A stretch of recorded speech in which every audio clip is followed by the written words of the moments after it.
ఇప్పుడు సడెన్‌గా ఈ గట్ హెల్త్ రెవల్యూషన్ ఎందుకొచ్చిందండి? గట్ హెల్త్ రెవల్యూషన్ ఎందుకొచ్చింది అంటే, as I said our understanding of disease is evolving. కాబట్టి ఒక్క దానిపైనే ఫోకస్ అండ్ ముక్కలు ముక్కలుగా ఆర్గాన్స్‌ని చూడడం కాకుండా, హోలిస్టిక్‌గా చూసినప్పుడు I can definitely share this statement with you. Gut is the epicentre of well being. Gut is the epicentre of well being. మనకి నేను ఇందాక మనం రూట్ కాజెస్ గురించి డిస్కస్ చేసాము.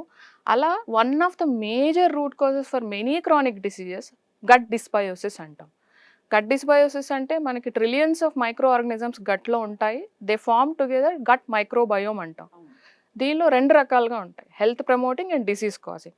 ఈ బ్యాలెన్స్ ఎప్పుడైతే మిస్ అవుతుందో there are number of abnormalities which happen in the body. And గట్‌లో ఉన్న micro organisms they communicate with all the organs in the body. దాన్ని గట్ బ్రెయిన్ యాక్సెస్ ఉంది, గట్ జాయింట్ యాక్సెస్ ఉంది, gut liver, gut pancreas ఇలా multiple ఆర్గాన్స్‌తో communicate చేస్తాయి.